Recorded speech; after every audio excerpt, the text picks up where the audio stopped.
I've listened to Badmotorfinger by Soundgarden for months. And I listened to it once yesterday. Welcome to Spin It.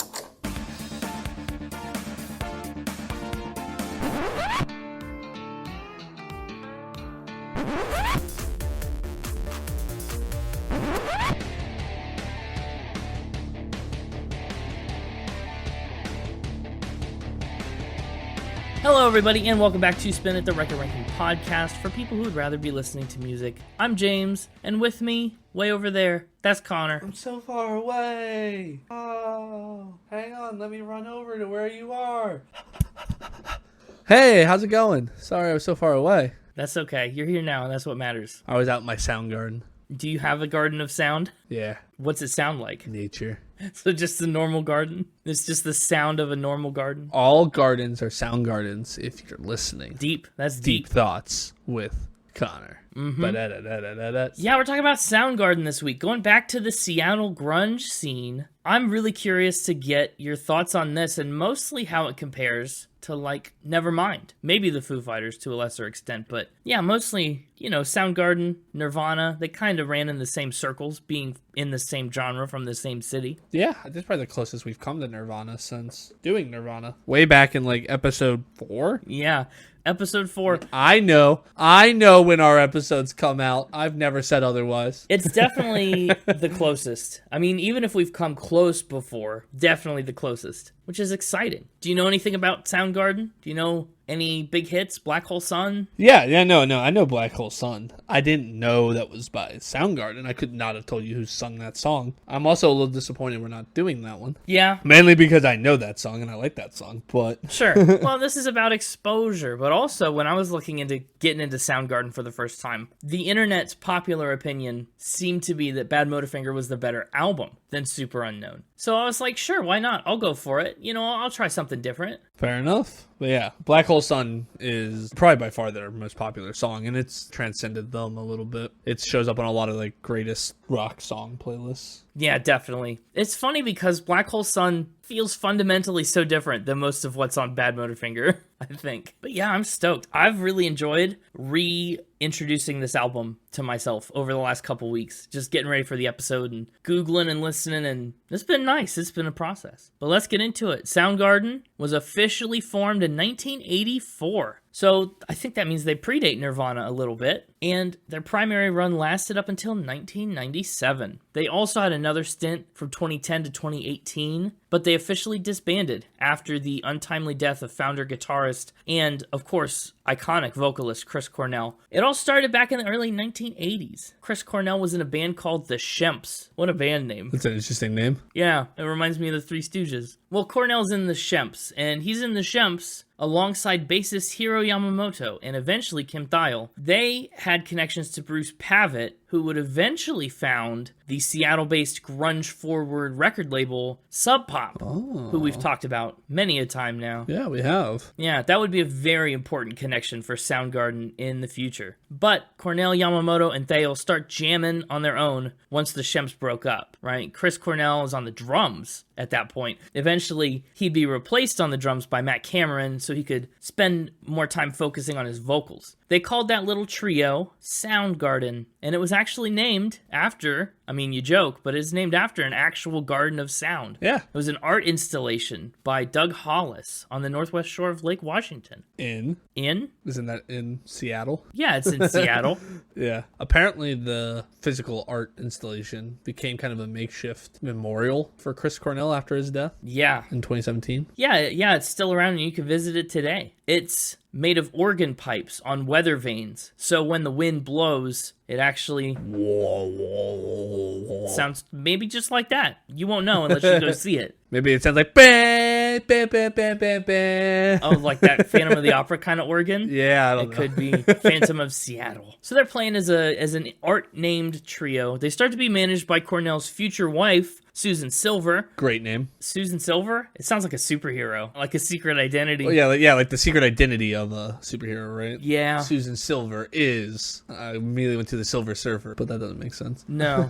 But you know, like I don't know, Susan Silver is like a Clark Kent kind of name. Mm-hmm. Yeah. Now, some of the band's early demos got picked up by DJ Jonathan Poneman. He said this band was everything rock music should be. He loved what they were doing. He loved them so much that he offered them enough money to fund a release. Whoa. He contributed $20,000 to this little trio of guys, and the band said, hey, you should get in touch with Bruce Pavitt, right? This guy we know, he's good with music, and that $20,000 is what he used to found Sub Pop, and Soundgarden became their first official flagship artist. Their first record, Ultra Mega OK, was released on the indie label STT in late 1988. They were obviously very proud of it, but they had some regrets about going with a producer who was kind of an outsider. You know, he wasn't really in tune with the grunge scene in Seattle that they were a part of and hoping to appeal to, right? That their fan base was made up of. So after the record, they jumped ship and went to a more prominent major label, A&M Records, which actually made things worse.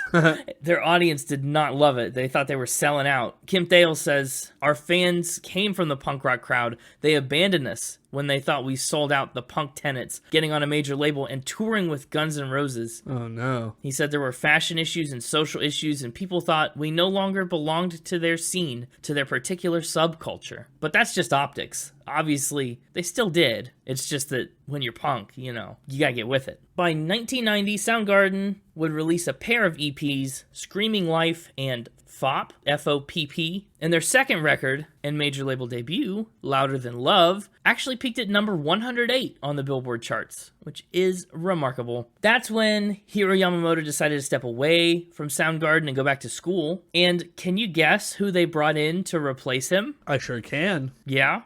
Oh, you actually want me to? I would like you to. I mean, I said I could. I didn't know that you actually wanted me to do that. Yeah, Simon says, take a guess. Simon doesn't control me. Okay. I'm ungovernable.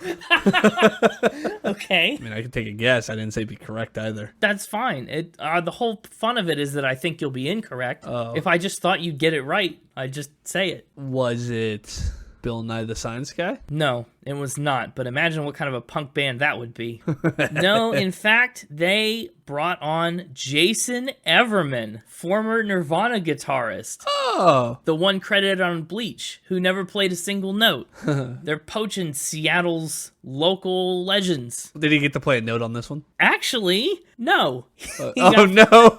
He got fired in 1990 and did not record a note for Soundgarden either. Oh, no. Which is actually not quite true. Oh. It's funny for the irony of saying he was a part of Nirvana and Soundgarden but never played a note. But actually, he did play on their cover of The Beatles' Come Together on their Loudest Love EP.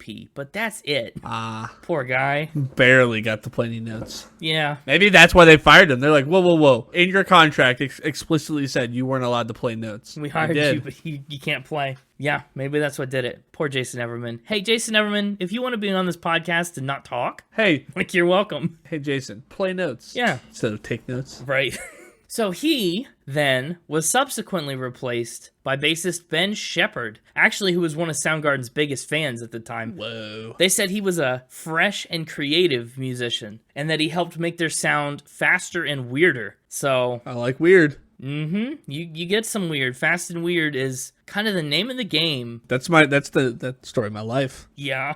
Fast and weird. Let's see. Good. Then I guess Badmotorfinger's a good jumping off point for you, because that is Soundgarden's lineup as they write and record for their third album and the subject of the podcast episode you're currently listening to, Badmotorfinger. They wrote and recorded most of the album in early 1991. Critics have said that this record represents a quantum leap in focus and consistency compared to their previous work, which goes hand in hand with thematic maturity, instrumental precision, and really it's ultimately this ambitious attempt to kind of push the limits of grunge as a genre, which are all three like really key components of why this album stands out. They also took advantage of each other's skills and abilities more often. They wrote together collaboratively instead of just bringing songs. They kind of got in the room and hashed things out. A lot of the songs actually, I don't know if this is something you could tell, maybe it's like a non-instrumentalist, or it depends on how closely you were listening, but a lot of the songs I'm sorry?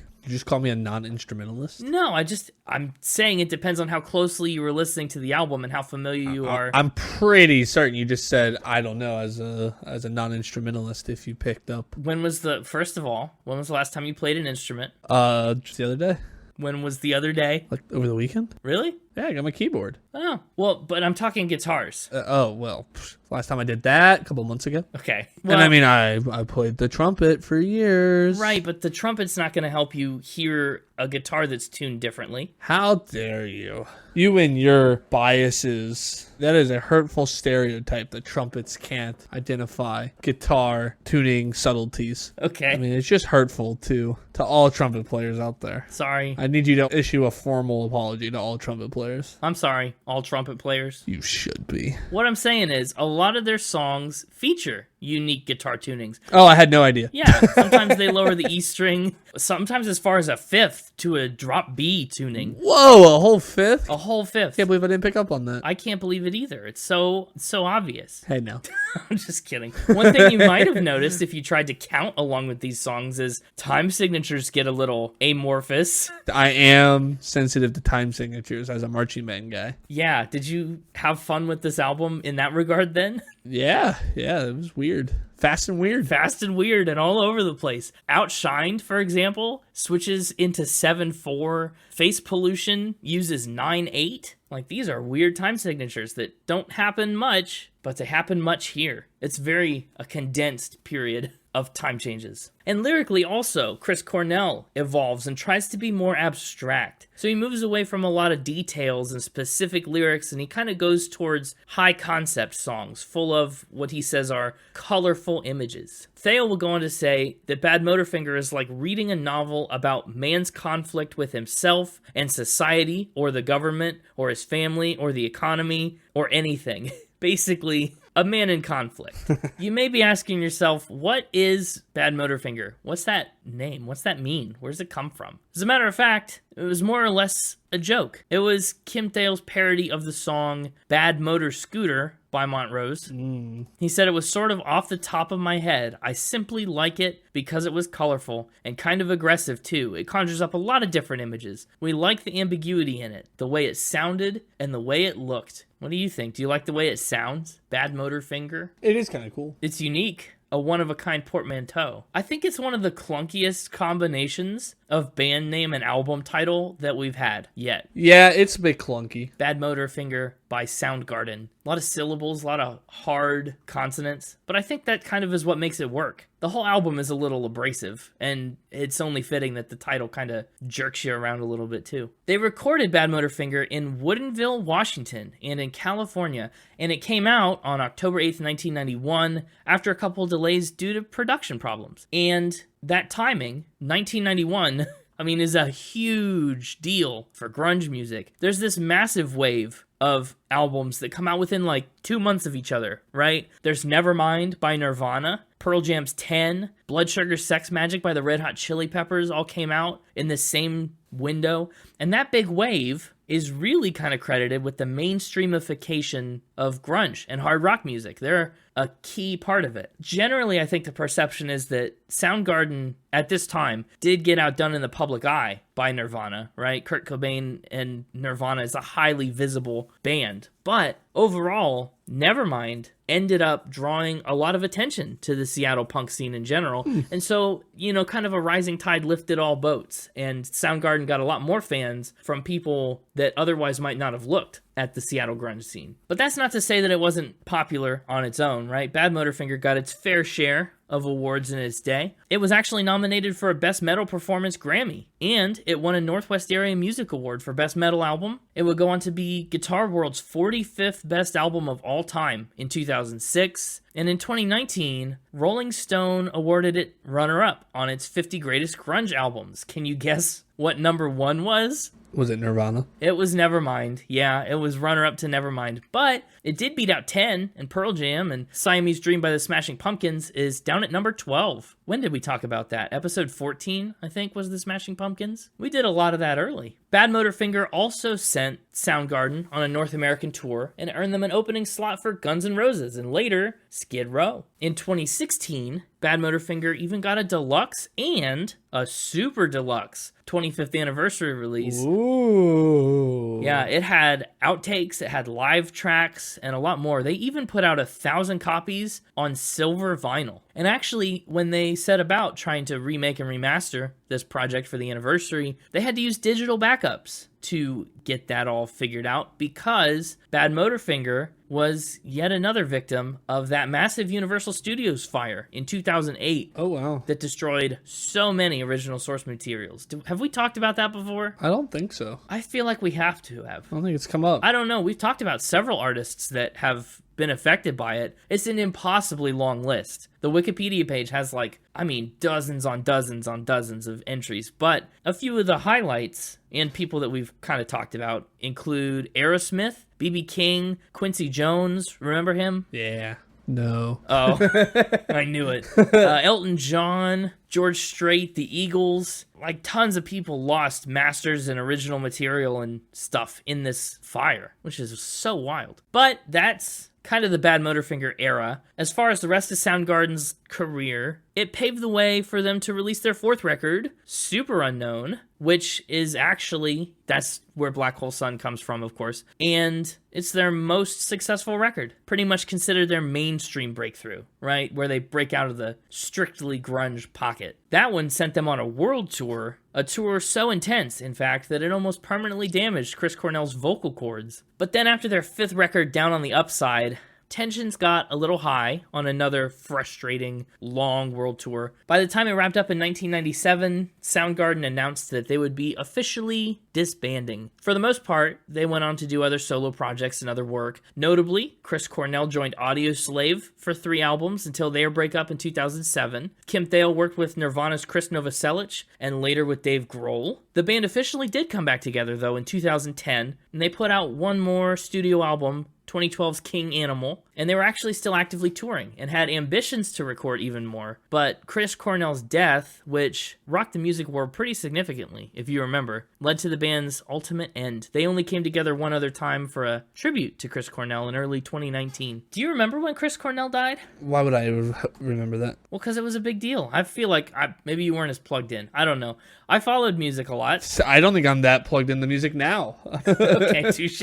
Well, I saw it everywhere. I just saw a lot of talk about it. Yeah, I've heard the mixtape has an interesting Chris Cornell fact coming up on Fact or Spin. I would hope so. I guess we'll have to find out very shortly. They've also officially retired the Soundgarden name now. And actually, I learned that there is still a lot of turmoil. They ended up in a lot of legal trouble with Chris's estate and his widow. She's gone back and forth with the band about the rights and ownership of a couple different unreleased works that Cornell was a part of. They sued and countersued each other several times over 6 years until finally, actually, in 2023, they announced that 7 unreleased tracks featuring Chris Cornell would be released in the future. So that's kind of interesting. As far as awards and accolades for Soundgarden go, they were huge for grunge and heavy rock music. It's hard to overstate their legacy and their impact. They were really pioneers and influences on so many people that play similar music to this day.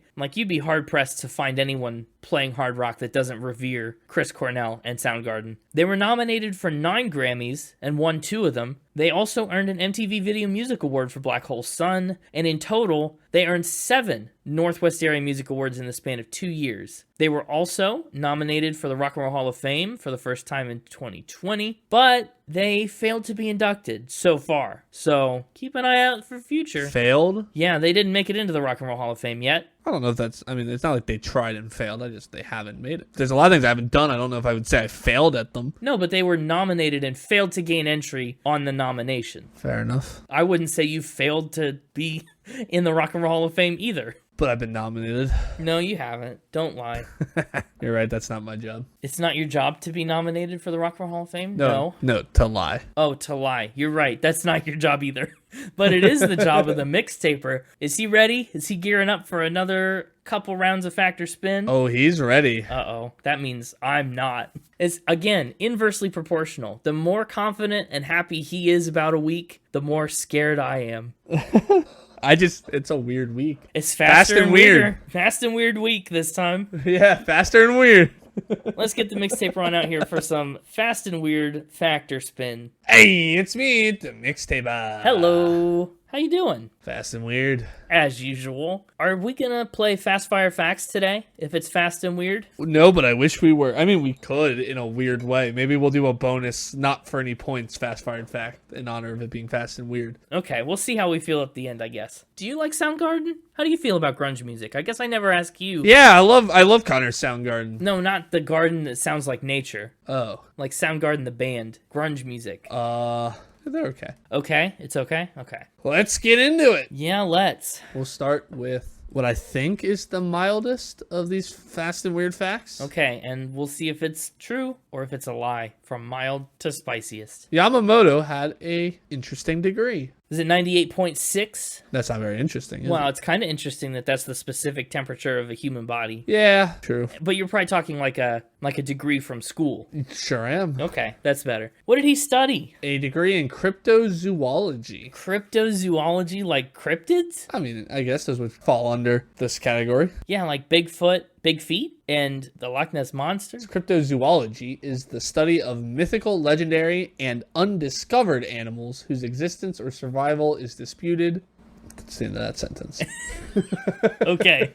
I realized I didn't end it in a way that made it sound like the end of the sentence, but it is. So, like unicorns. Yeah. The field also requires that its members study and continuously apply new scientific discoveries towards the discovery of new hybrid creatures. Hybrid creatures like jackalopes? What? That's just what it says. But how can you contribute? I'm reading this from the university description of the degree. Where did he get, yeah, good question. Where did he get this degree from? Western Washington University. Okay, is that an accredited school? Is this like a legitimate degree, or is this a joke thing, like a quack thing? No, I mean, it's a real degree you can get. Yeah, but like, what do I have to do to get it? Do I go take actual like zoology classes and biology? Like, am I learning about genetics and habitats and real things, or is it like mythos? To become a cryptozoologist, you must sign up for a biology, anthropology, zoology, botany, or any other field related to animal science and take the cryptozoology discipline within that degree. Okay, that sounds pretty legit. So it sounds like he has a degree in something else and With a cryptozoology focus. yeah. Okay. What does he do with it? You also have to earn the respect of other serious researchers to serve as a kind of credentialing process. Don't know what that means. Yeah. What contributions has he made to the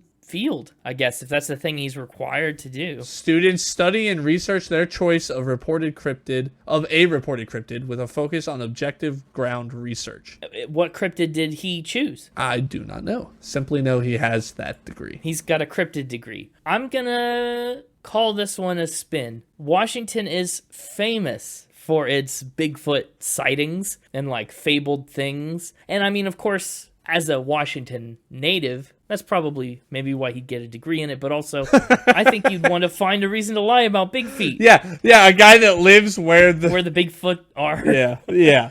All I'll say is that is not the logic behind this, if it is indeed a spin. But don't let it influence your answer. I'm still saying it's a spin. Justification is wrong, but you may still be right. I think I am still right. It's just so coincidental. Bigfoot's everywhere in the Pacific Northwest. Not actual Bigfoot, but Bigfoot memorabilia and like merch and Bigfoot like knickknacks. It's prevalent. I feel like we couldn't go back to Seattle and not talk about Bigfoot. Okay, fair enough. I have a question. Would you have believed this if I had said toy designer instead of cryptozoologist? If he was a toy designer? If you had a degree in toy design. Yeah, I maybe would have believed it a little more. What about snake milker? I would have had a hard time believing snake milker, but I guess it depends on how you framed it. More or less than cryptozoologist is really what I'm looking for. Toy maker, more. Snake milker, less. Flavor chemist? Why are you doing this? Or like flavor chemistry? Like a flavor chemist. Flavor chemist would be the job title. Flavor chemistry would be the degree. I'd believe that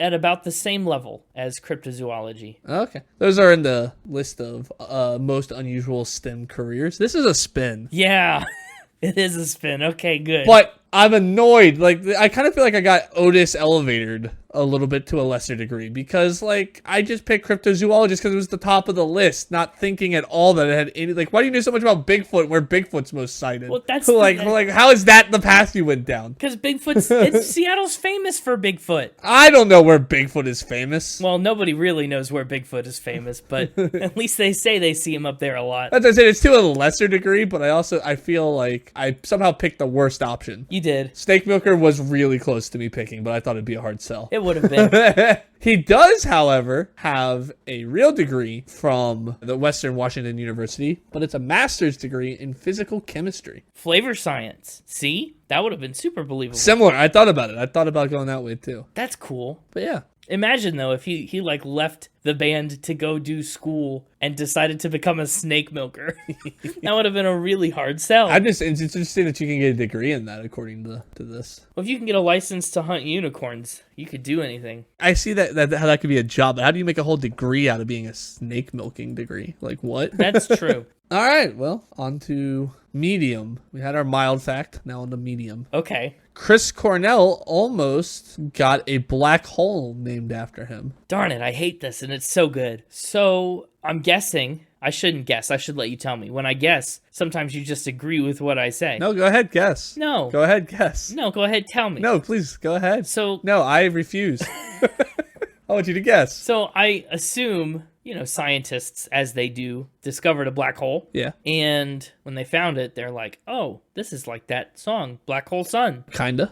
How so? It wasn't the scientists, it was fans. Oh, fans pressured the scientists into naming a black hole? There was a whole petition for it. The scientists said, hey, we found a new black hole, like BH1023. I don't know if it was new. Well, it's probably an old black hole, but newly found. This was in 2019.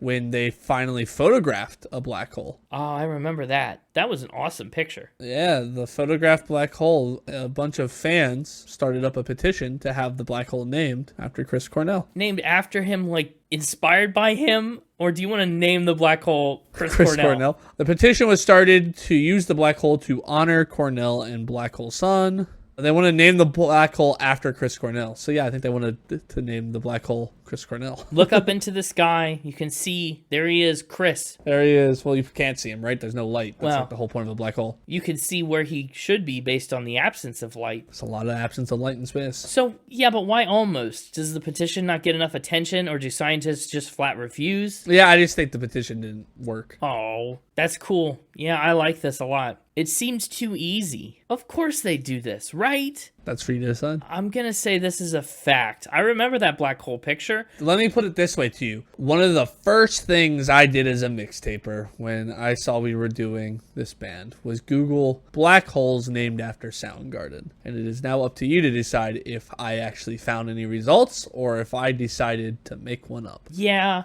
I think this is totally legit. It's not too far after Chris Cornell passed away. He's fresh in the minds of the music-loving public. It's a couple years, but yeah. Of course you're going to try. It's the best picture of a black hole ever. I think this is true. I'm going to call it a fact. Isn't it like the only picture of a black hole? Yeah, that's why it's the most. Right. Saying a fact? Yeah, I'm saying a fact. This is a true fact. A true fact. Wow, it's Chris Cornell the black hole unofficially. That's how I know it now. Every time I see the picture, I'm going to go, there he is. There he is. Good old Chris. Chris the black hole. It's not a black hole sun. It's a black hole hole. Weren't most black holes formed from like a dying star or something? Which yeah. The sun is a star, so it kind of is. Well. All right, up to hot. Hot? Yeah, we got mild fact, medium fact, hot fact. Got a hot fact coming in. Okay. Spicy fact. Spicy fact. Fast and weird. There was an internet rumor that the band was secretly drug traffickers. What? That's what I said. Who started this rumor? I don't know who started it. It's like a 4chan conspiracy? Like what? That would not surprise me if that's where it started, but it exists. Several articles dedicated to debunking the internet rumor. Yeah, so what evidence, in air quotes, are they citing for this? What's the reason people say this and or believe it? From what I've gathered, I did not dive too deep into this mystery, but seems like there's some weird timelines that line up with like major drug activity in the US with like the places that they went. I guess. Okay. Like if you draw a heat map to like major drug busts, always like followed them coming to a city. Well, or that- I say always, but like they probably disregarded all the ones that didn't line up, right? That's true. And if it's a drug bust, it probably implies the opposite. Oh, maybe. Maybe they're helping clean up the streets with all the drugs. Oh, there's also, I saw one of the big things is that they think they were drug trafficking and money laundering for the organization, the Black Mafia family, Why do they think that? because Badmotorfinger would be BMF, which is what the Black Mafia family went by. Okay. And that was like an homage to it. So some real Paul is dead level digging here. That's kind of what it seemed like. It was one of those things that like the conspiracy theorists, it was like a game to see how much you can make fit the theory sort of thing. And they're just telegraphing it to the world. They're major drug traffickers who are making no attempts to conceal. Okay. Apparently. How'd this all end? I mean, other than articles debunking it. Yeah, I mean, there's articles debunking it. I didn't find anything that was like a formal statement from the band, which is probably being used as incriminating evidence that they haven't spoken out against it. Well, sure. Okay. But yeah, I mean, it still exists out there. So Yeah. I'm going to say this one is... Obviously, they're not drug traffickers. That's not true. correct. But this is just an internet rumor. There can be an internet rumor for almost anything. You had some really specific evidence about the acronyms in Badmotorfinger. I feel like this could be an internet conspiracy. I think I'm going to say it's a fact. This is a spin. Oh, really? Oh, Made it no. up. Can I start an internet rumor for that point? I just googled BMF to see what would pop up because like I wonder if I can do anything fun with like the acronym of the album. Wow. And when I typed in BMF, the only thing that pops up is just a bunch of stuff about like documentaries made about the Black Mafia family. It was all Black Mafia family stuff. And so then I was like, how can I like convince you that they were drug trafficking or money laundering? And I was like, I can't. So what's the next best thing? Convince you that people think that that is real. Yeah, smart. That's smart. But by doing so, let me say this, by doing so, maybe you started the internet rumor. Oh no. Uh-huh. What have I done? Wow, that's wild. That was a very convincing fact. That's a good way to backtrack yourself into something believable. All right. So we've had mild, medium, hot/spicy. Time. We go deadly with this. Deadly. Yeah. Deadly heat level. Okay. Chris Cornell's not in Kansas anymore. Not in Kansas anymore? It really doesn't tell you anything about what the fact's going to be about, but I couldn't think of a funny way. No, that means I have to try and guess. So you do this all the time. You give me weird titles that I are know. supposed to like walk down the path to what the actual fact is. It's a weird fact. Chris Cornell's not in Kansas anymore. Yep. That's a reference to the Wizard of Oz. Sure is. Dorothy's not in Kansas anymore when she shows up. Sure is. Who else isn't in Kansas anymore? Well, hold on, we'll get there. Oh, okay. Toto's not in Kansas anymore. That's the whole... She says it to Toto. True. I don't understand. What's the deal? Does Chris Cornell have a dog named Toto? Where are we going with this? No, but he's neighbors with a dog named Toto. Chris, your fact is that Chris Cornell is neighbors with a dog named Toto? Well, he's neighbors with Toto. Toto... But Toto's not home. Toto's not in Kansas anymore. Or maybe he is in Kansas. I You're don't. going to have to unpack this a lot more. So Chris Cornell is buried in the Hollywood Forever Cemetery. Uh-huh. And his grave is neighbors with a cenotaph for Toto, the dog from Wizard of Oz. Oh, wow. This is really something. Where's the Hollywood Forever Cemetery? Is it in California? Yeah, it's 6000 Santa Monica Boulevard in Los Angeles. Really? 90038. Why is he buried there and not in Seattle or Washington in general? This is where a bunch of famous people get buried. And dogs. His plot is 8 SEC//AS8223. Well, that's great. I don't know what you want me to do with that information right now. I have a map I can get you directions directly to his plot if you'd like to visit. Okay. But yeah, he's grave neighbors with a Toto cenotaph. But a cenotaph, Toto's not buried there. Correct. A cenotaph is like an empty plot meant to be like a memorial for somebody who has died. So he's not.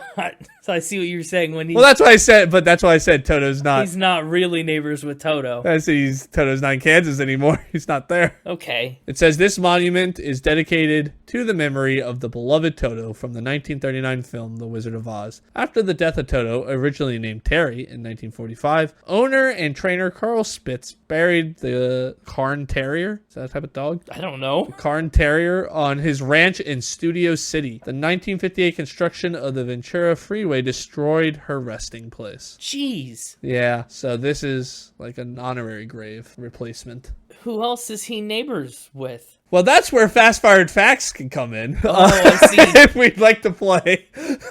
Gotcha. Who else buried in this plot? Okay, sure, we can do that later. I think this is true. I think he's buried next to a memorial for Toto the dog. It's weird, though. The time gap is very strange. How that plot would be. They're actually technically across the street neighbors as well, I should clarify. Okay. It's not like across the street, but like across the walkway, I get the path. Sure. If there's his, then there's a path. And then there's Toto. That makes way more sense than like the dog died in the 1930s and like the monument was erected when? I mean, it's still, considering how spread apart these graves are, because it's a bunch of famous people with like big statues and stuff on them. Yeah. They are oddly close to one another. Yeah. I actually, when I was in Seattle, I saw a Chris Cornell statue outside their Museum of Modern Art. Oh. Very nice. Nice. So you're saying this is true? I think this is a fact. Yeah. I feel like there's no reason to disbelieve this. It, I guess, is just as likely that it's false, but how would you end up with this otherwise? How do you think I ended up with this with it being true?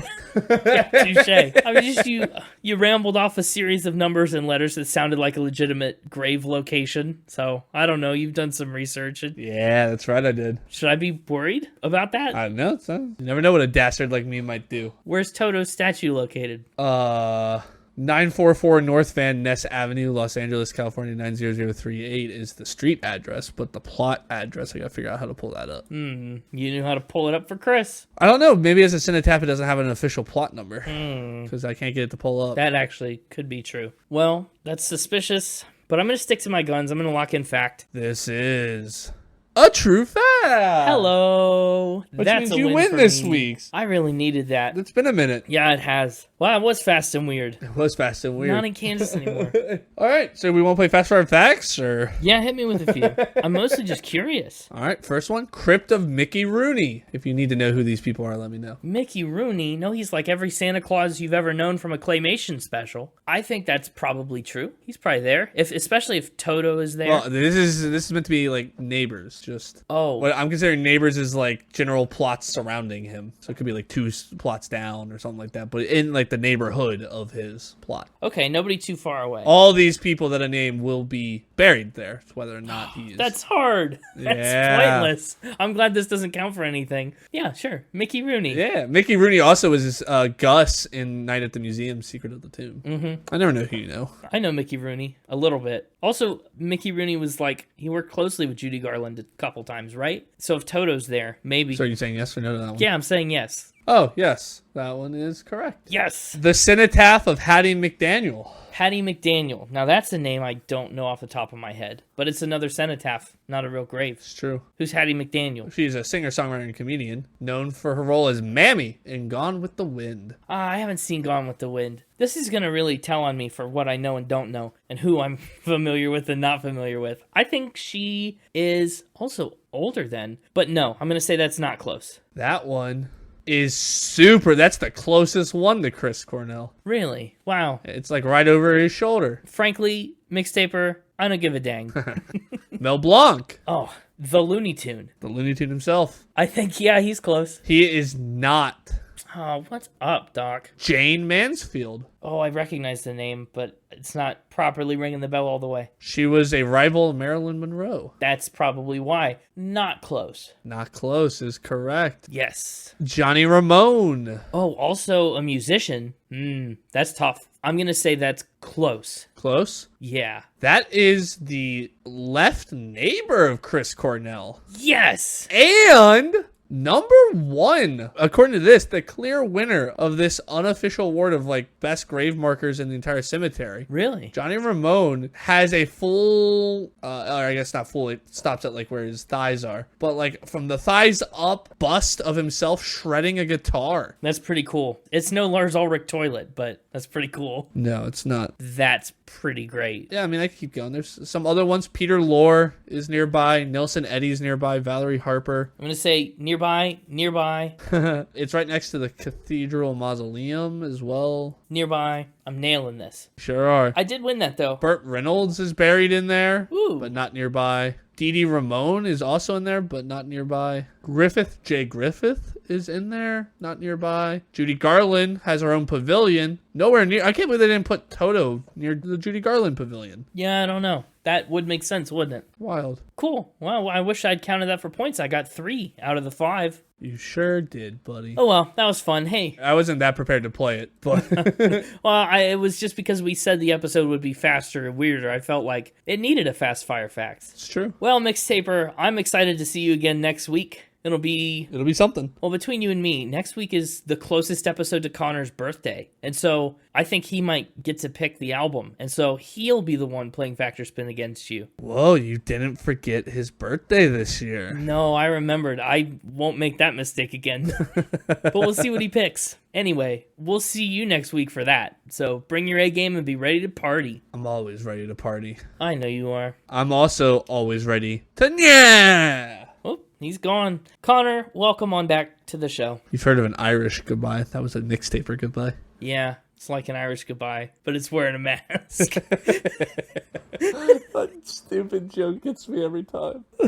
Let's talk about the album cover of Badmotorfinger. Really interesting. Very spiky, saw bladey kinda. Yeah, it definitely looks like a saw blade. Totally. But like, I guess the perimeter is saw blade. Like the inside, that's not how a saw blade would be designed. No, of course not. It'd be too flimsy, but it'd be light. I mean, they do put stress relief slots in saw blades a lot of the time. Just not like that. No, the album art was drawn by Mark Dancy, who is himself an artist and the guitarist of fellow sub pop band Big Chief. He's the mastermind behind this spiral-looking contraption. It's cool. It's cool. And then there's a triangle in the middle, and then what's inside the triangle? That's a spark plug. Oh! To suggest a motor.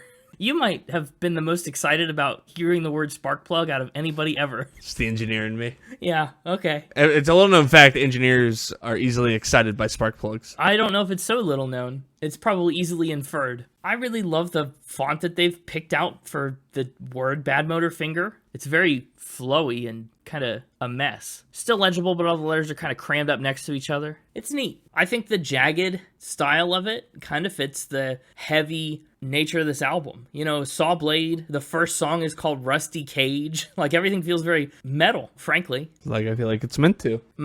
Think it's a good fit. Rusty Cage is indeed up first. What'd you think, Mr. Black Hole Sun minimal experience with Soundgarden? Black Hole Sun. No, that's not here. Oh, sorry, you put it in my head. No, I know, you gotta break your rusty cage. Hey, my cage, I didn't let it rust, all right? I took good care of my cage. Okay, well, Soundgarden let it rust. How could they? I trusted them. Well, they let you down. What did you think about the opening with that guitar part that's kind of droney, kind of loud? I don't know, it sounds like your ears are ringing when you listen to the beginning of this album. I think this is a good tone setter track for the album. It is. I think you get a taste of the weird tunings and the weird time signatures. This is the song, in fact, that they dropped that low E string down a fifth to a B. The string is way loosened. They said that they liked it because it was all wobbly. Kim Thayil said it was Chris's idea, actually, to do that. He said he wanted to get the weird tone that you can't really dial in on an amp. But they ran the guitars through a wah-wah filter, and that's how they kind of got this opening sound. And it's a perfect tone setter for those weird rhythms and time signature changes, especially at the end of the song. People have tried to be super analytical of that. Some people have said, oh, it's a mix of 3/4 and 2/4. Some people have said, oh, that's obviously 19/4, which is 19. That's obviously 19/4. right? Ridiculous. Yeah, and you know, it actually is not intentionally any of those things. It was just an accident of improvisation. They called it just completely accidental. Improv 4. Yeah, it's improv over 4. I like the chorus. I like how it's loud and rowdy. Yeah. The chorus is good, but I just found myself focusing on the instruments, like most of the song. The blomp, blomp, blomp, blomp, blomp. Yeah, I was like there the whole time. I don't blame you. It's so driven. It's so fast. Gets your heart racing right off the bat. So you didn't pay much attention to the lyrics then, huh? No. Well, Chris Cornell said, I wrote the lyrics in my head when we were in a van somewhere in Europe on a tour. He says he has a vivid memory of staring out the window, looking at the countryside and feeling pent up. I never wrote any of the words down, but I somehow remembered them. When we finished the tour and Soundgarden returned home to Seattle, I picked up a guitar and tried to come up with music that I felt matched the essence of that song. I wanted to create this hillbilly Black Sabbath crossover that I'd never heard before. Heck yeah. He said if anyone can do it, Soundgarden can do it. What do you think? Did they do it? Is this hillbilly Black Sabbath? I don't know enough Black Sabbath. Okay. I don't get hillbilly, though. I don't know what I get. It's unique. Maybe I'm getting notes of hill, but I'm lacking the Billy. Okay. Hill Chris. I do get, like, country grunge more than normal grunge. Like, I think this has... Grunge tree. Yeah, grunge tree. I like that. That's an awful word. I felt like Nirvana was pure, like, rock grunge, right? Yeah, like battery acid. This one has, I think, what they're trying to label as hillbilly, but I don't know what I'd call it. I don't know either, but you know what? It's country enough. You'll never guess who covered Rusty Cage. I'm sure a lot of people. I mean, yeah, a lot of people have. Famously, though, Oh, hang on, Johnny hang on. Cash. Oh, I was going to take an actual guess. Well, you squandered your chance to actually guess. Sad. Yeah, well, Johnny Cash. That doesn't surprise me, actually. No, the Man in Black himself. Because Johnny Cash definitely dipped his toes into the rock country world. He did, and it was in 1996 on his Unchained album, so it's definitely when he's experimenting with that. A lot of metal. Yeah. That's Rusty Cage. Great tone setter, a lot of fun. Honestly, I have so much fun with just the entire first half of this album, and that includes Outshined. Second single, Outshined was Soundgarden's first to chart on the mainstream rock charts. It peaked at number 45, and nowadays, it's gone down as one of their greatest hits. And of course, as Rusty Cage was the tone setter, Outshined is the tone continuer. Another odd time signature, another total improvisational accident. It's in 7/4. Pretty consistently. Yeah. And it's another instance where they retune the guitar, but it's a little less extreme. They just do it in drop D instead of drop B. So it's up a couple steps. I just love Chris Cornell's voice. You know, Rusty Cage, he kind of gets a little high and yelly, but Outshined, I think, is a chance where he really gets to go lower and grittier. He just packs a lot of punch. Got a lot of power in there. It's outshined by nothing. Nothing outshines Outshined. Chris Cornell wasn't typically one to get very personal in his lyrics, but he did open up a little bit on Outshined. He said, I don't know how everyone else feels, but I definitely go through periods of extreme self-confidence, feeling like I can do anything. He said, perhaps a fan will sense that in a performance and the hero image creeps out, but then someone will say something, however insignificant, or I'll get something in my head and all of a sudden I'm plummeting in the opposite direction and I really can't do anything about it. He said that's where Outshined comes from and why I'll never consider myself a hero. Which is sad, all things considered. But I think maybe that's one of the reasons that Outshined has become such a staple piece of Soundgarden legacy. Actually, one of the lines he was most proud of, and one of the lines that most Soundgarden fans remember most fondly, is early on in the song, I'm looking California and feeling Minnesota. Do you like that one? Is that a good line? Certified poetry? Looking California, feeling Minnesota? Yeah. I like looking California. I don't know if Minnesota was the state to pick. I think it fits metrically. Yeah, it's yeah. I mean, metrically, but like... I don't know. Thematically? Like, is that the best state to have picked? Maybe. He talked about looking in the mirror as he was kind of mulling over lyrics and stuff. He said, I was looking like a beach kid, as bummed as I felt. And then he came up with that line, I'm looking California and feeling Minnesota. As soon as I wrote it down, I thought it was the dumbest thing. But after the record came out and we went on tour, everybody would be screaming along with that particular line when it came up in the song. That was a shock. He said, how could anyone know that that was one of the most personally specific things I had ever written? It was just a tiny line, but somehow, maybe because it was personal, it just pushed that button. I think a lot of people out there, a lot of Soundgarden fans and just people in general, look California and feel rather Minnesota. They also did make a music video for Outshined, but it was kind of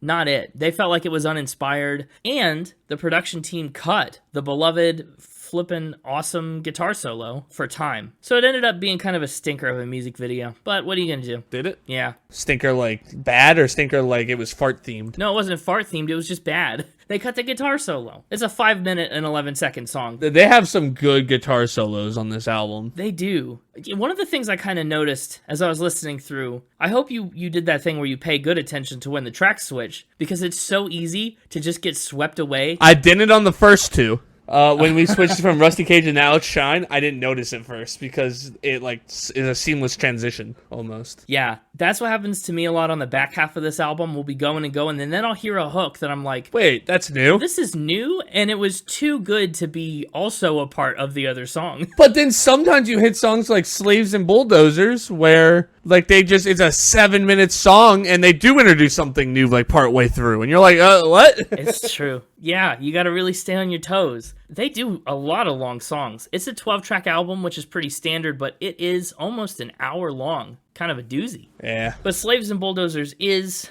the longest track, but not by much.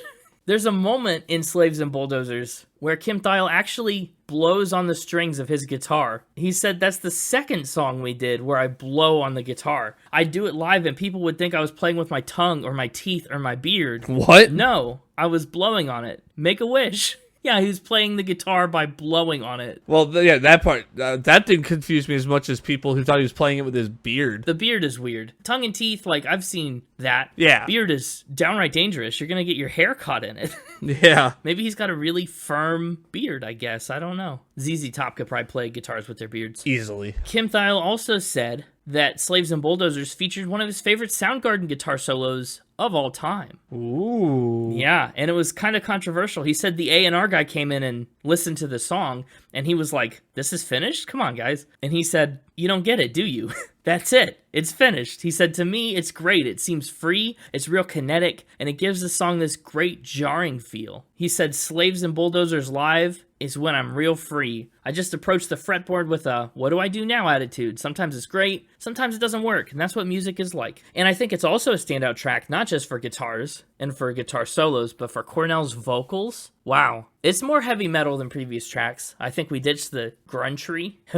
The hillbilly Black Sabbath is gone, and this is way more heavy metal. Outshined goes pretty hard too, but Slaves and Bulldozers is really where you like settle into it. He straight up screams some of these lyrics. Rick Rubin actually used this track, Slaves and Bulldozers, to convince Audioslave to let Cornell into the band down the road. They weren't sure, they were on the fence, and he said, but listen to this man. And they were like, okay, well, when you're right, you're right. Also, Slaves and Bulldozers has an interesting place in Soundgarden legacy too, because it was the closing Soundgarden song of Cornell's final performance. So its legend is really like cemented in that regard. They actually closed out that show with a cover of Led Zeppelin's In My Time of Dying, which of course is eerie because Cornell passed away a few hours after that curtain. But Slaves and Bulldozers has the honor of being the last Soundgarden track that he performed, which is really special. That is special. I love their guitar hooks. I know. I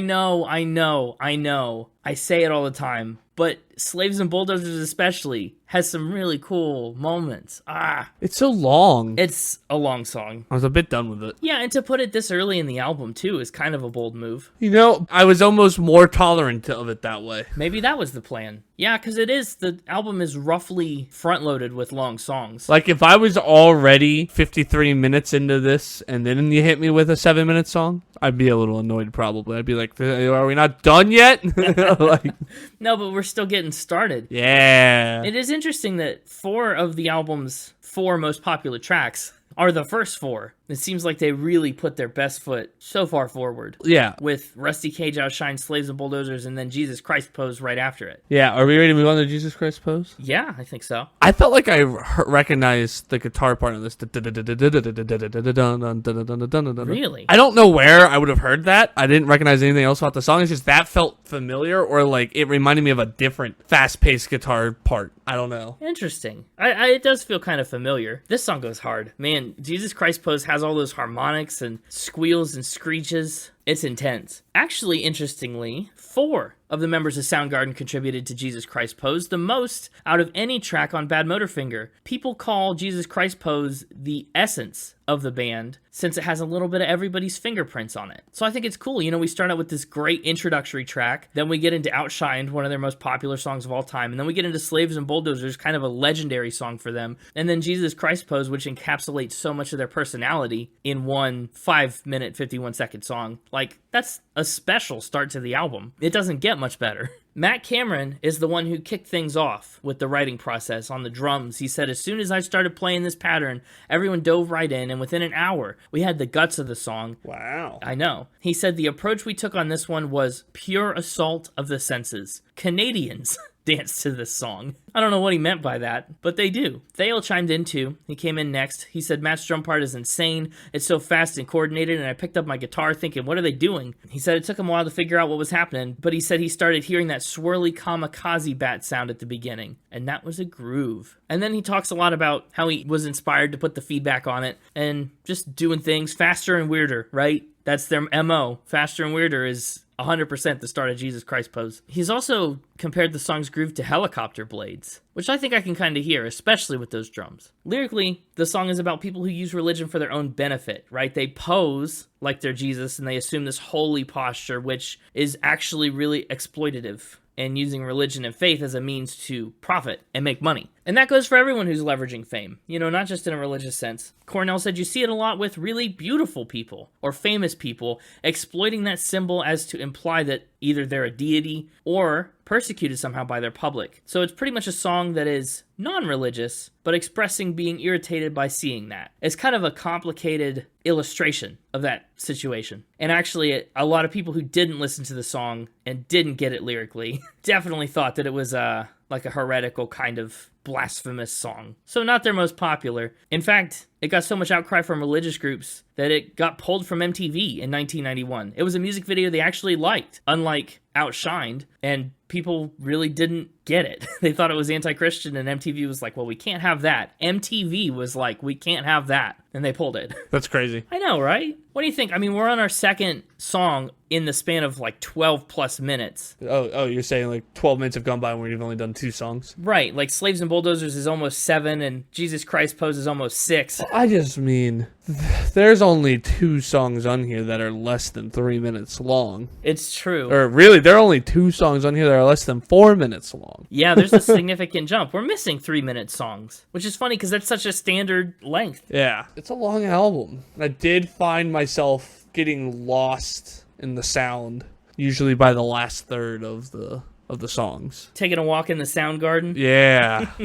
Maybe that was the intent. Out there checking on my strawberries. Your sound plants? Sound strawberries? Yeah. Sound strawberries, yeah. I really think that's kind of a cool feature of the album, more than a detriment almost. Yeah. That it just kind of just sweeps you away aggressively. It'd be great workout music. Get your blood pumping because of how fast-paced it is and everything, but yet not distracting from your workout. Mm-hmm. I could see this being workout music. Yeah, it's that full-on assault to the senses. Or if you really are hardcore, like yoga. Yoga? Just for the hardcore yogaers out there.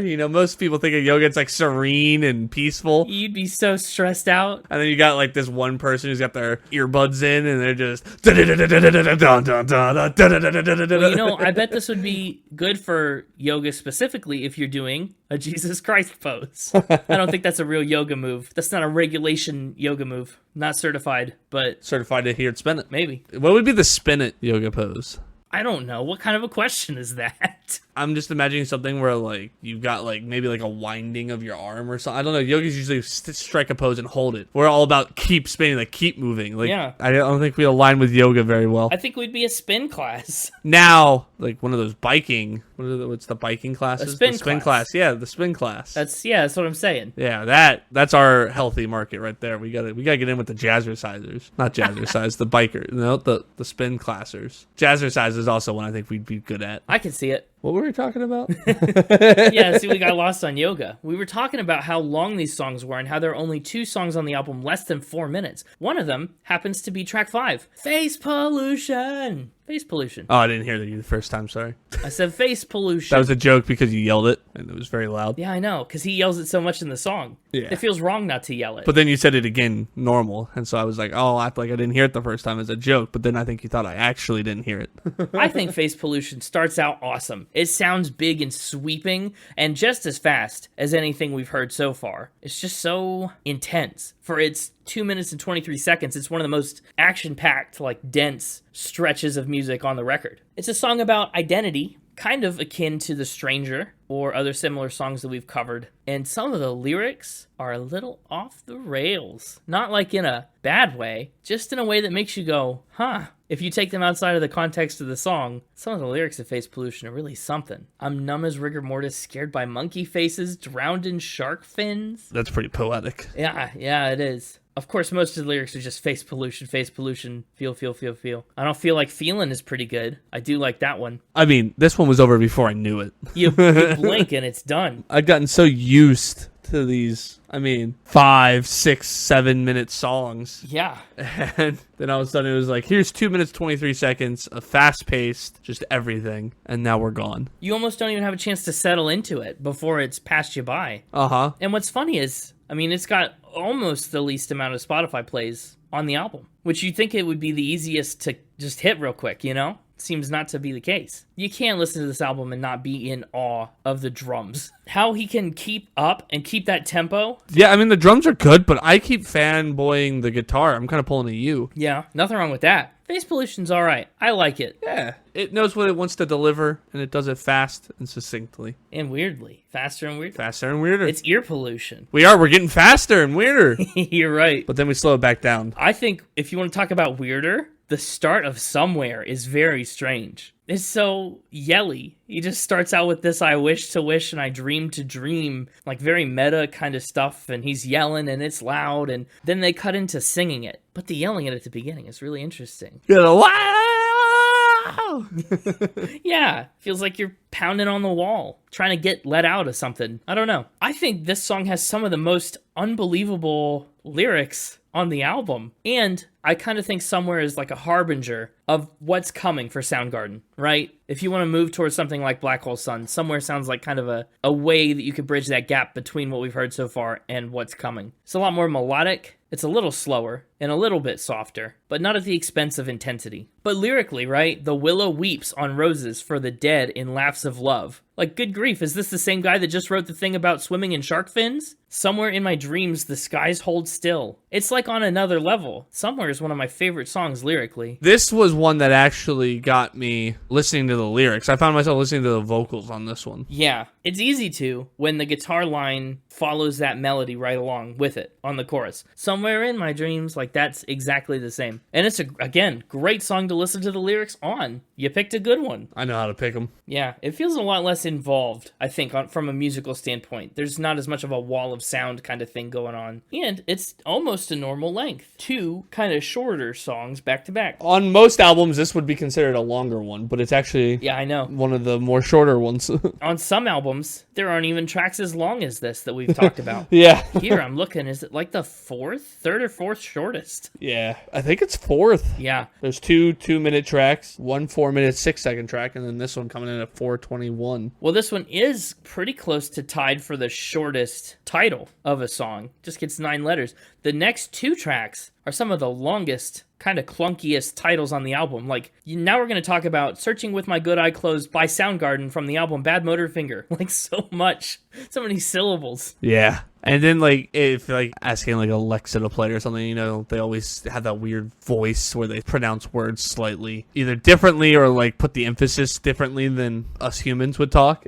I can just, imagine the cadence. Right. You'd be like, Alexa, play Searching with My Good Eyes Closed, remastered by Soundgarden. Anybody that was listening to this on a speaker that has an Alexa just got triggered. Get wrecked. Haha. Haha, hope you get to listen to the song now. But then Alexa would be like, now playing Searching with My Good Eyes Closed, remastered by Soundgarden. It's like, it'd be such a lengthy process just to start this song. It would. Not very good time management with all the syllables here. I bet that was their plan, to waste people's time with Alexa. Oh, they got us. Alexa, Amazon's based in Seattle. Soundgarden's based in Seattle. It's all coming together. Jinx. Wow. Searching with a Good Eye Closed. It's another one that starts weird. It does. It's a minute and 20 seconds in. It's like quiet noises and screams escalating from the abyss. Yeah. Interesting. This song to me kind of feels a little Foo Fighter-y. I think I can see very clearly the connection between Soundgarden, Nirvana, the Cornells and the Grohls of the world on a sound like Searching with My Good Eye Closed. Conceptually, I've never heard the phrase before, or outside of this context, searching with a good eye closed, but it's a phrase that means that you're being, willfully impaired as you're on the hunt for something, kind of implying that you don't want to find it, right? Yeah. I'm looking for this. I'd rather not have it, but I have to look, and so I'm going to close my good eye and just try and minimize the chances that I run across it. I'm on my way looking for the paradigm so I can pass it off. Is it on my side? Who knows? It's so funny, too, the contrast. I mean, the front half of the album was so heavy and so fast and so much. And the back half of the album, to this point, from Somewhere to Searching with My Good Eye Closed, really feels like we mellowed out a lot. This one's, it sounds like he was standing farther back from the microphone as well on a lot of the vocals. Interesting. I think they just put a lot of reverb on him. Or like it felt like it was recorded maybe in a stadium, or it had like this bigger sound to it, in my opinion. I get that. Yeah, definitely sounds like a stadium appropriate slow jam. Which eye is your good eye? What's your dominant eye? Do you know? I do know. Which eye? Don't dox yourself, but which eye is your dominant eye? Wait, what? I said don't dox yourself, but which eye is your dominant eye? I don't know if I want to reveal that information. That might be too much power in the hands of strangers. I'll bleep it. Oh, I don't know if I trust you to bleep it. Oh, I'll bleep it. I feel like you were setting me up there to just completely leave it unbleeped. No, I'll bleep it. Yeah, no, I am dominant. Okay, you're right eye dominant. Oh, come on. I can't believe I didn't see that one coming. I'm right eye dominant too. Yeah, quit being such a copycat. Be your own eye. I guess I am a copycat. You were right eye dominant first. That's right, I was. Ooh, should we tell them? Audience, if you want to test which eye of yours is dominant and find out which eye you'd have to close to search without the good eye. Put both your eyes into a steel cage match and see which one wins. No, don't make your eyes fight. What you do is you hold your arms out in front of you and put some object in a diamond of your fingers. Make a diamond with your fingers, put some object in the middle and look at it. And then slowly bend your elbows to bring the diamond towards your face. And whatever eye your hands end up in front of, just naturally, don't like force it, because you can obviously make it go either way. But whatever eye your diamond ends up in front of is your dominant eye. It's hard to do and not accidentally force. It depends. I was never good at that test. If you think about it too much, it's a mistake. It's a test you can't really fail. I a lot of times ended up just right in the middle between both eyes. Oh, you just brought it straight back intentionally. That's not the point. No, not intentionally. I was like trying to do the test and it would just not drift one way or the other. You got stable retraction on your elbows. That's right, I do. It's the engineer in me. Sure. It's another lesser known thing about engineers. Stable retraction. Dominant nose. Yeah. Yeah, I'm nose dominant according to that test. Yeah. You smelled the object. Let's talk about Room 1,000 Years Wide. You know, we talked about Jesus Christ Pose and how it's a contribution from all the members of the band. A Room 1,000 Years Wide is kind of the opposite. This one's got music by drummer Matt Cameron and lyrics by Kim Thayil. So it's a rare Chris Cornell-less write. He's not got songwriting credits on this one. Thayil said, I really liked the music to the song and it needed words. And since no one else pursued it, I decided to. It's not really about things that have actually happened to me. It's more about experience in general. I've heard a lot of good ideas from people telling me what it's about. They said it's about God, Satan, Jesus, Satan, both. It's religious, it isn't religious. The truth is, it's just me. That's what he says. The main lyric, Room 1,000 Years Wide, came from a movie, actually, as part of some kind of witch incantation. Which movie? You know, I don't know which movie. It was a witch movie. One of them. Yeah, a witch movie. That's right. This was also the first recording to feature Ben Shepherd, or at least the single version they released before re-recording it for Badmotorfinger was the first recording to feature Ben Shepherd. So that's fun. Room 1,000 Years Wide also gets some new instrumental features that we haven't seen, a bit of new texture for Badmotorfinger. There's a small trumpet and saxophone horn section in 6/4 time. I love it. You just never know how to count a Soundgarden song. 6/4 is really just 3/2. I know how to reduce fractions. That's true. It is 3/2, but also like not really. Yeah, I want to see them mess around with 3/4 more. 3/4 is fun. It's fun, but they're doing 6/4 and 9/4 and 2. You know what I mean? I want more waltz time heavy metal songs. Wop wop wop wop. That's exactly how it would sound. Think of how fun that would be. I had the Connor's Hippin' and Hoppin' album, a grunge waltz. Great. That'll fit right in. Called a wunge. Wunge. I was gonna say groltz, but that felt worse. It'd be a regular Mind Riot. Mind Riot is up next. Track 9. Moving right along. It's what happens when the mind party gets out of control. Yeah, the Mind's Riot. They keep the low string on its usual E. They don't drop tune anything, well, there. But this is absurd. If you play guitar, you know how absurd this is. They tune every other string to E as well. They're playing an E-tuned guitar. I noticed that, because, I'm an instrumentalist. Yeah. not a guitarist, though. That's the point that I was trying to make earlier. That's not what you said earlier. You said instrumentalist. Yeah, but I meant... Yeah, it doesn't matter what you meant. You may have meant to say guitarist, but in your heart of hearts, you meant instrumentalist. That's why you said it. Yeah, that's true. Man, where were you helping me out when the mixtaper and I played Factor Spin the other week with the All-American Rejects? I get kicked out, remember? I mean, it's true, but that kind of argument would have come in handy. Sure would have. Apparently, the idea to tune the guitar to all E everywhere came from Pearl Jam bassist Jeff Ament as a joke, but Chris Cornell took the joke and ran with it, and he's like, I'm going to do it, making every string E. Mind Riot was written after the death, actually, of Chris Cornell's friend Andrew Wood, and it kind of functions both as a song of grief and as a tribute to their friendship and what it was. You can hear it very plainly in some of the lyrics. Candle was burning yesterday like somebody's best friend died. I've been caught in Mind Riot. I was crying from my eye teeth. Ew. That is gross. Wonder if the good eye or the bad eye has the teeth. But crying from my eye teeth, bleeding from my soul, and I sharpened my wits on a dead man's skull. So again, trademark, patent, Soundgarden dark imagery. Blech. But twisted and bent into this context of loss and pain and grief in a really raw way. Mind Riot's one of the most interesting songs on this album, I think. In terms of like what stands out as something that's very unique, Mind Riot is kind of on its own little island in my head. I can see that. It's kind of got that same slow cadence of Somewhere. It's a lot cleaner than something like Outshined or Drawing Flies. It's not screamy like Holy Water. It's just very much more like contemplative, I think. And then we come to another of the album's short tracks. Drawing Flies. Not even 2.5 minutes again. I mean, it doesn't take very long to draw a fly. I mean, it's a pretty small creature. It's not like trying to draw an elephant or something. No, yeah, but not drawing like attracting flies. No, you know. no. Drawing Flies is actually a really memorable late album track for me. I remember kind of going through a slag in the middle of this album where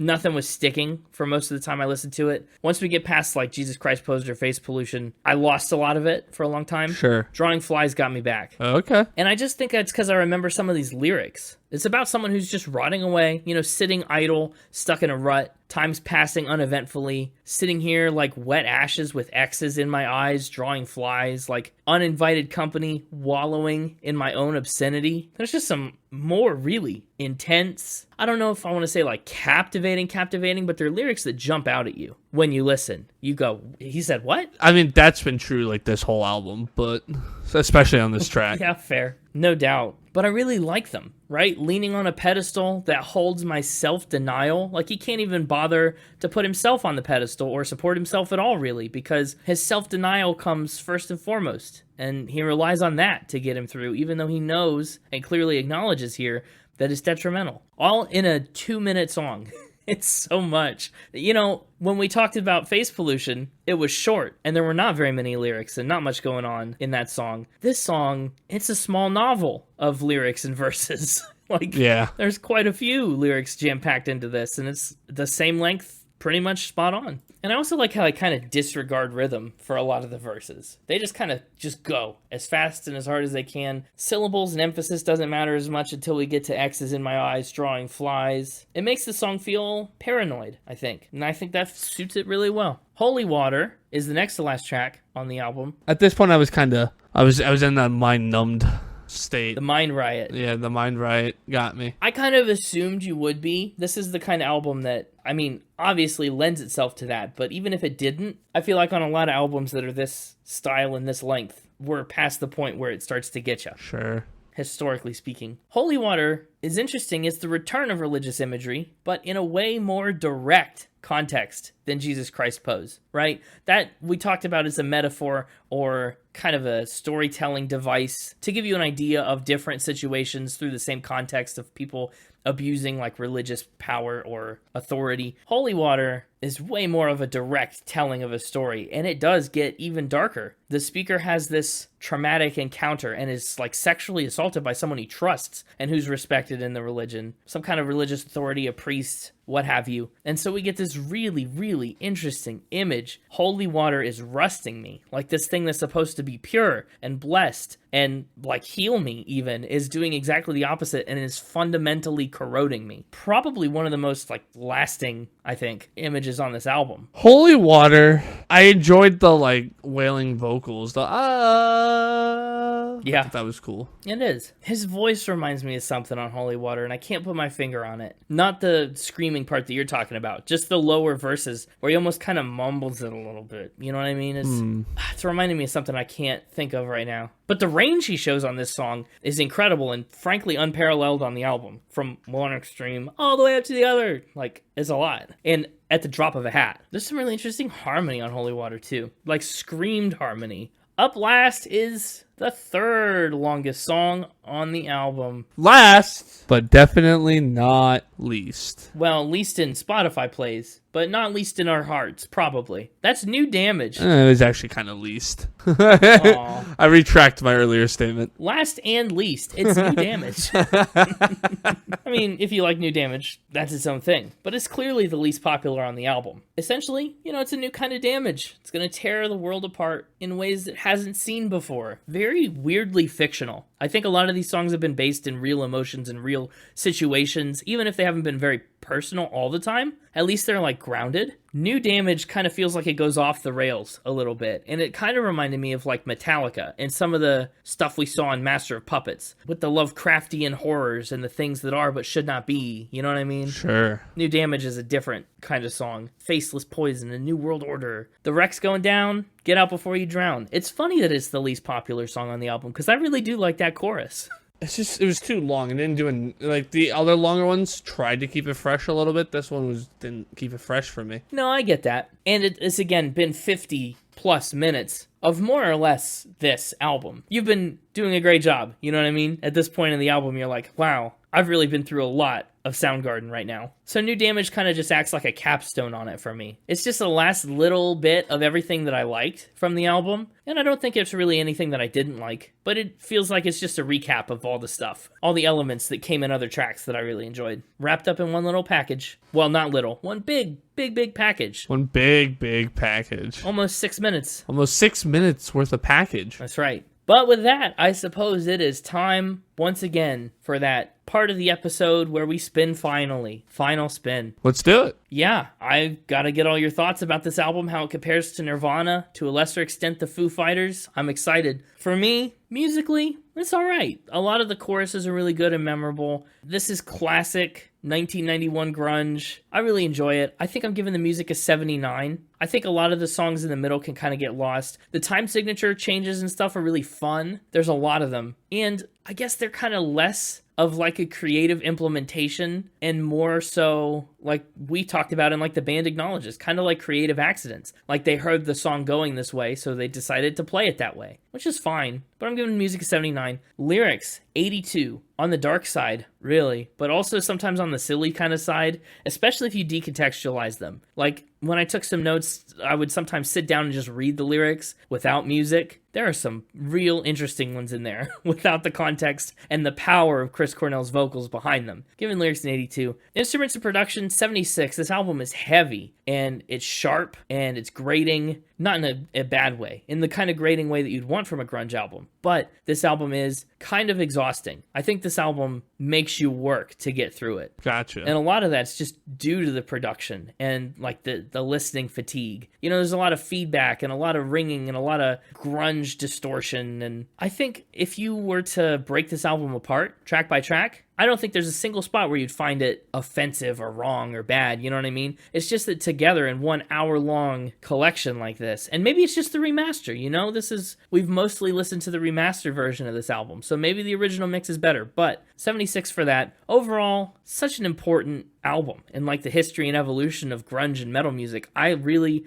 gotta respect that. I think this isn't necessarily the kind of thing I always seek out or go for, but definitely scratches the itch. So I'm giving it an 81 for overall vibe. Fair enough. Which puts its overall score at an 81.0. 81 even. Landing it for our podcast at 491 overall. Right below Parallel Lines by Blondie. And right above Wu-Tang Clan, which we did for episodes 63 and 117 respectively. So I guess every 60-ish episodes we end up in this neighborhood. Well, 50? I don't know. It's been a while since we've been in this ballpark, but that's where it is. Fair enough. How about you? Final thoughts on Badmotorfinger? I really like Black Hole Sun.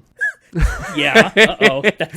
That's not a good first final thought. What? I just had to get it out there. Yeah. Well, it just makes me feel like you're saying that to justify what you're about to say. I also liked this album. That's good. Yeah. I don't know how much I'll return to it. It was also a bit long. But there's a couple songs on here that I'll enjoy when they pop up on the favorite songs playlist. That's good. My top 3, and I believe I only get 3. You sure do. You obviously picked more than your fair share on Adele. Yeah. An album that you wanted to bring yourself. Yeah. So my top 3 in album order: Rusty Cage, Okay. Outshined, and Slaves and Bulldozers. What? 1, 2, 3. From the top 3. Top 3 from the top 3. Right in order. Hey, I'll tell you what. Early birthday present. You can take your honorable mention. No. Huh? No. No, why not? It's a birthday gift. I'm banking that birthday gift for my birthday episode.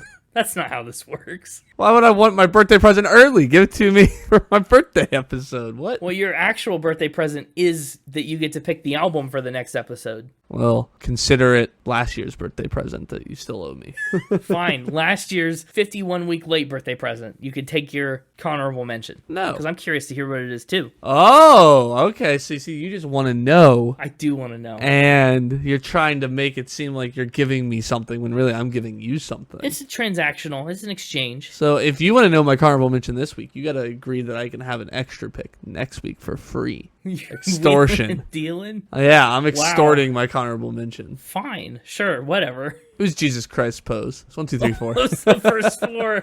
Yeah. See, that's what I said, though. The first 4 are a really special run of tracks. Yeah, and the rest of it, not so much. That's not true. They don't all have the legacy and the lore of the first 4 tracks, but there's still some gems down there. As for a score, this one's getting 5 Toto Cenotaphs out of 10. There's only one, though. Only 1 at the Hollywood Forever Cemetery, but there's 5 in our hearts. Sure. A 5. Ooh, we haven't been in 5 territory. Well, I guess the Grammy episode on Midnight's got a 5. Yeah. But other than that, wow, we haven't been in the 5 territory since before the Year of Healing, since the Grady's. Mm-hmm. Well, I'd scratch that. Miranda Lambert got a 5. And it's funny because both the ones you forgot got a 5 are our book ending, where this one's going. This one's going right between Midnight's and Weight of These Wings. Interesting. Really? Below Midnight's? Yeah. I feel like you had a real distaste for Midnight's. Yeah, I think I just won't be back here. And I can acknowledge that Midnight's on a technical level was really good. I guess. I think if you're looking at like the spectrum of all music, your general preferences are a little closer to where Midnight's is than this. I don't know, because I really like rock, which this would be closer to. But Yeah. I don't know, I just really like Black Hole Sun.